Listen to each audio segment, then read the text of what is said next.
देखिए आज का जो चैप्टर है वह 10वीं कक्षा के 5वां चैप्टर है। बिहार बोर्ड से सिलेबस का है ये, जिसमें आपको पढ़ना है भारत के बारे में। यह भारत क्या है, इसकी क्या विशेषता है, क्या इसके गुण हैं, क्या इसकी उपलब्धियां हैं, इसके बारे में आज हम सब इस पाठ में पढ़ेंगे। तो सबके पास अपना अपना बुक है तो खोल के देखो। इस पाठ में कुछ मंत्र जो हैं वे पुराण से लिए गए हैं, भागवत से लिए गए हैं। तो आइए हम इसको देखते हैं कि क्या क्या इस पाठ में दिया गया है। तो पहला है जो चैप्टर का नाम है वह है भारत महिमा, अर्थात भारत की जो महानता है, जो विशेषता है वो। तो भारत महिमा में हम पढ़ेंगे आज अस्माकं देशः भारतवर्ष मिति कथ्यते। हमारा जो यह देश है उसे भारतवर्ष कहते हैं। अस्य महिमा सर्वत्र गीयते, इसकी महिमा सभी जगहों पर गाई गई है। पाठे अस्मिन् विष्णु पुराणात् भागवत पुराणात् च प्रथम द्वितीय क्रमशः पद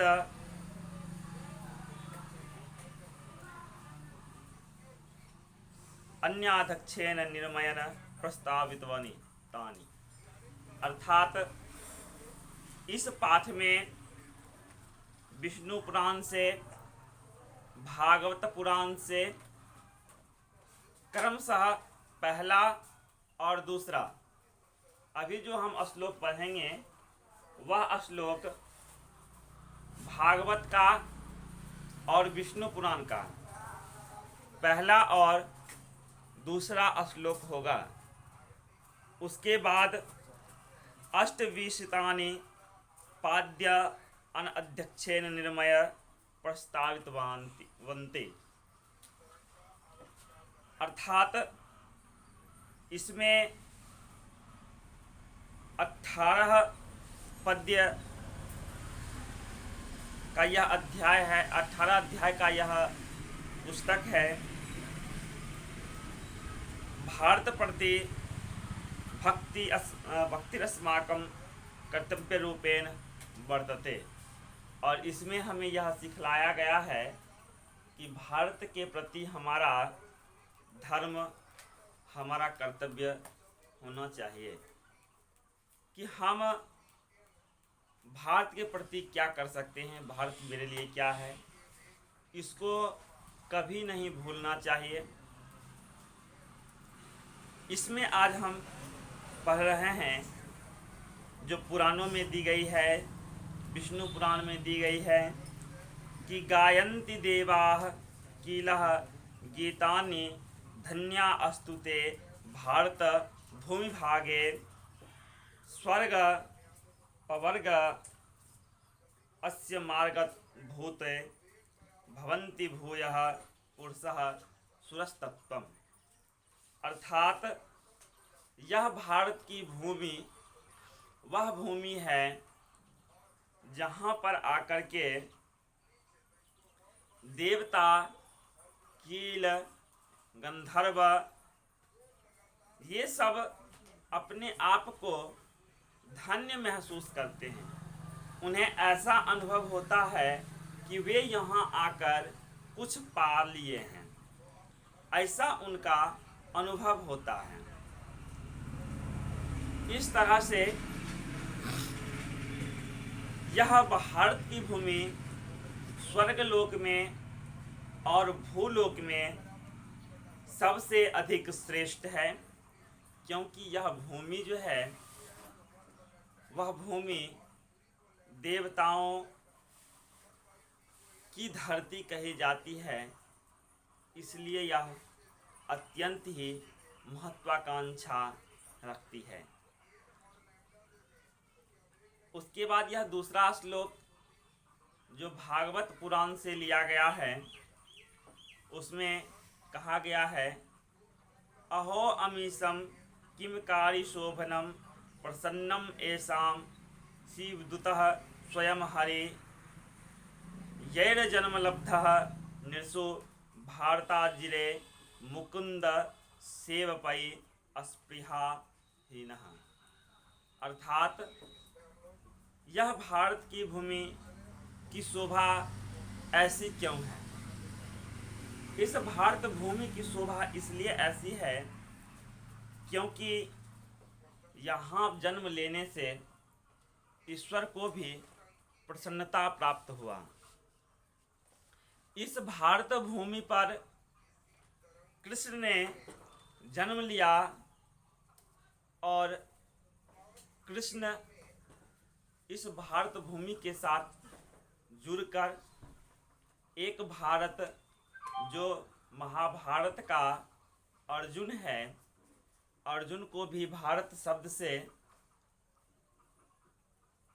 श्री कृष्ण ने संबोधित किया है, जिसमें उन्होंने कहा था, यदा यदा हि धर्मस्य ग्लानिर्भवति भारतः।